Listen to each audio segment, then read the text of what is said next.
2013 में बीजेपी छोड़ी। जनता दल यू के संगठन का और विस्तार होगा। 2015 में आरजेडी के साथ हाथ मिलाया। गठबंधन इस चुनाव में विकास को ही सबसे बड़ा मुद्दा मानती है। 2017 में फिर बीजेपी के साथ। बीजेपी अध्यक्ष के साथ आपने क्या ऐसी बातचीत की कि वो बराबर की सीटें देने पर राजी हो? अब यही हम आपसे शेयर करेंगे। बात है भाई, ये दो पॉलिटिकल लोगों के बीच की बात है, हम आपको कैसे शेयर करेंगे? कभी शेयर नहीं करेंगे, क्या बात होती है। 2022 में बीजेपी को छोड़ा, 2024 में फिर बीजेपी के साथ। कि आप फिर पधारे हैं यहाँ, आज हम लोगों को बड़ी खुशी की बात है। आप पहले आए थे, इधर हम गायब हो गए थे, तभी हम फिर आपके साथ हैं। यही है reality of Nitish Kumar. 30,000 crore budget की हर घर नल योजना का वादा तो हुआ, लेकिन कई गांव में नल सूखे पड़े हैं, काम अधूरे हैं और अब भी लोग पानी को तरस रहे हैं। नीतीश राज में 35,000 से ज्यादा हत्याओं, वीआईपी इलाके में फायरिंग और नेताओं के आरोप ने बिहार की कानून व्यवस्था को पूरी तरह से सवालों के घेरे में डाल दिया है। अगुवानी सुल्तानगंज के पुल को 2 बार गिरना, अधूरी रेलवे लाइन और रुकी हुई परियोजनाएं नीतीश सरकार के विकास योजना की नाकामी को उजागर करती है। शराबबंदी से स्वराज को भारी नुकसान हुआ और अवैध शराब से दर्जनों मौत हुई। वहीं मंडी व्यवस्था खत्म कर किसानों की कमर तोड़ दी गई। जहां डर लगे वहां सरकार कमजोर होती है। बिहार में डर अब आम बात हो गई है। डर सुबह स्कूल बच्चे को भेजने का, डर शाम को नौकरी से घर वापस लौटने का, डर गलियों में अकेले निकलने का। जब किसी राज्य की व्यक्ति खुद को सुरक्षित महसूस ना करे तो वहाँ की कानून व्यवस्था सिर्फ नाम की रह गई है। नीतीश कुमार खुद को सुशासन बाबू कहते हैं, लेकिन जरा आंकड़ों पर नजर डालिए। 2019 से अब तक 20,000 से ज्यादा हत्या केस, रेप, अपहरण, अपराध जैसे केस हर साल बढ़ते ही जा रहे हैं। अब सवाल ये है कि सरकार क्या कर रही है। कई जिलों में वीआईपी सुरक्षा होने के बाद भी फायरिंग हो रही है। घर के सामने से लड़की उठा ली जाती है, चोर दिन दहाड़े घर घुस आते हैं और पुलिस कहती है जांच चल रही है।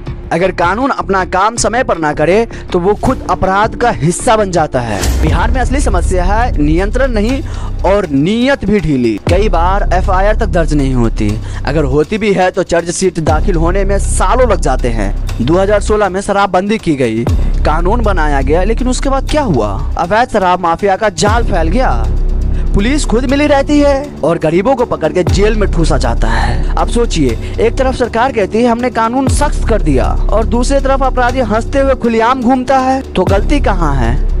कानून में नहीं, उसे लागू करने वालों में। हर साल नई घोषणाएं होती है, लेकिन जमीन पर क्या रहता है?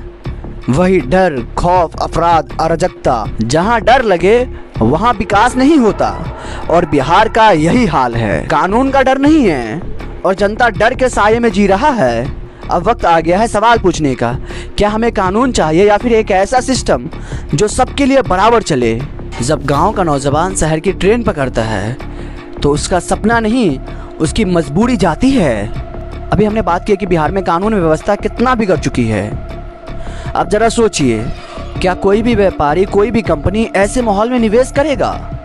जवाब है नहीं। यहीं से शुरू होती है बिहार की सबसे बड़ी त्रासदी। रोजगार की कमी, आर्थिक ठहराव और पलायन की मजबूरी। हर साल लाखों छात्र इंटर, ग्रेजुएशन, इंजीनियरिंग करके बाहर निकलते हैं, लेकिन उन्हें नौकरी कहाँ मिलती है? बिहार में नहीं, दिल्ली, गुजरात, मुंबई में। कहते हैं जहाँ काम होता है वहीं इंसान बसता है, लेकिन बिहार के लोग आज भी अपने घर को छोड़ने को मजबूर है। 2019 से 2024 तक कोई भी ऐसा साल नहीं गया जब लाखों युवा पलायन न किया हो। रेलवे स्टेशन, बस अड्डा, ट्रेन में भीड़ नहीं होती, वो सब दर्द बैठा होता है जो अपने माँ बाप को छोड़कर रोजगार की तलाश में निकलते हैं। जरा आंकड़ों पर गौर कीजिए। बिहार की जीडीपी ग्रोथ भले कागजों पर दिखाई देती हो, लेकिन जमीन पर ना कोई फैक्ट्री है और ना ही कोई स्टार्टअप का माहौल। सरकार ने कौशल विकास, स्टार्टअप फंड, युवा को ट्रेनिंग जैसी बहुत सारी घोषणाएं की, लेकिन नतीजा क्या निकला?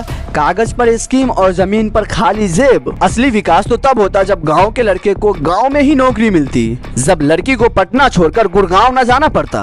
नीतीश कुमार ने बिहार में विकास हुआ का नारा दिया, लेकिन अगर विकास होता तो बिहार का नौजवान अब भी स्लीपर कोच में क्यों अपना शहर छोड़ रहा होता। आज का सबसे बड़ा मुद्दा है कि बिहार का दिमाग पूरे देश को चला रहा है, लेकिन बिहार खुद खड़ा नहीं हो पा रहा है। IAS से लेकर डॉक्टर तक हर परीक्षा में बिहार के बच्चे टॉप करते हैं, लेकिन उन्हें काम बिहार में नहीं मिलता।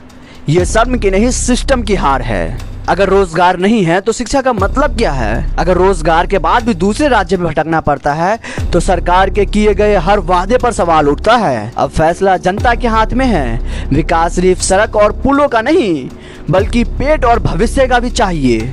जब पुल बार बार गिरे तो समझ लीजिए सिस्टम ही कमजोर है। अभी बात हो रही थी रोजगार और पलायन की, लेकिन एक बात सोचिए, किसी राज्य की सड़क, पुल और विकास के कार्य ही ठप हो तो वहाँ कोई कंपनी नौकरी देने कैसे आएगी।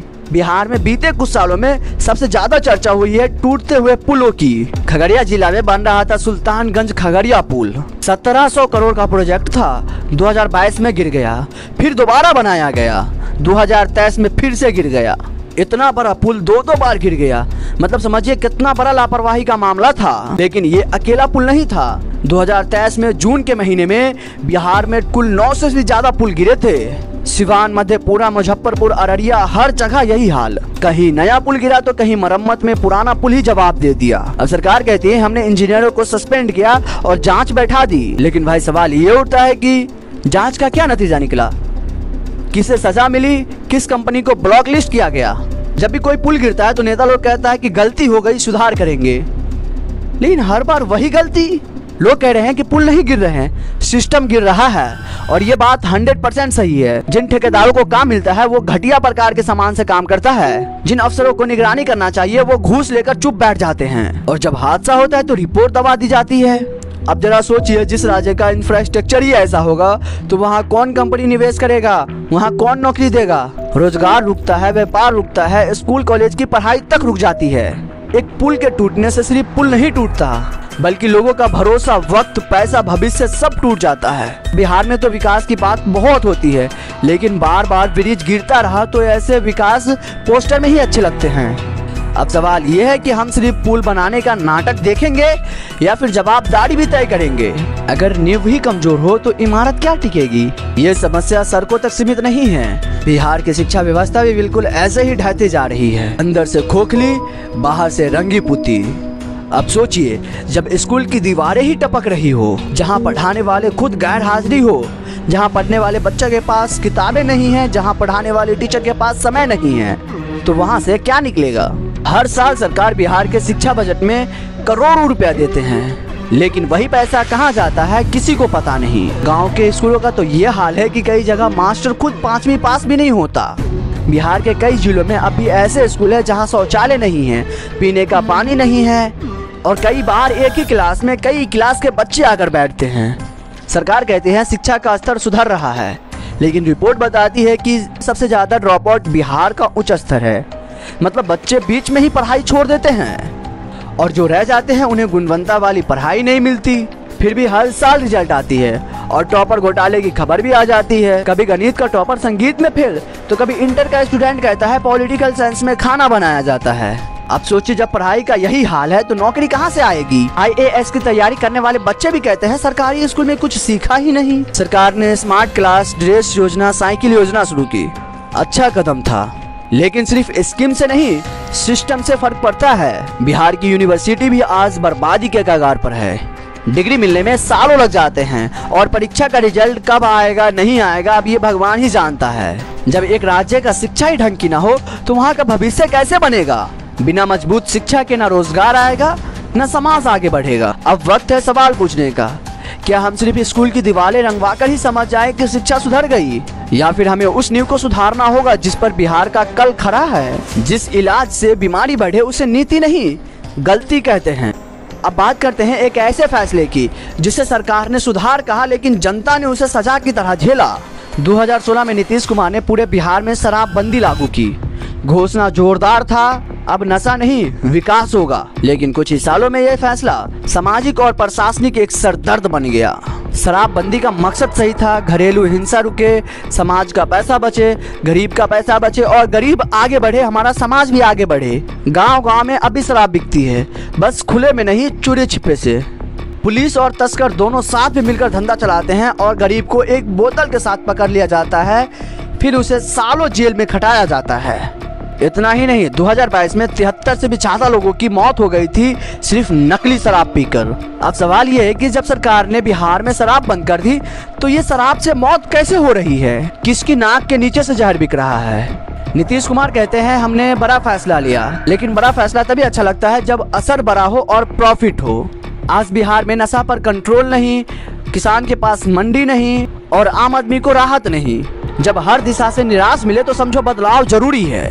बिहार में डर है, बेरोजगारी है, पलायन है, स्कूल है, शिक्षा नहीं, पुल है, टिकते नहीं और कानून है, इंसाफ नहीं। यहाँ के नौजवान नौकरी के तलाश में बाहर निकल जाते हैं, किसान अपने फसल के सही दाम के लिए तरसता है और गरीब आदमी शराबबंदी के नाम पर जेल में सड़ता है, जबकि असली गुनाहगार वीआईपी बैरक में मौज करता है। हर बड़ी योजना कागज पर चलती है लेकिन जमीन पर गिर जाती है या फिर भ्रष्टाचार में डूब जाती है।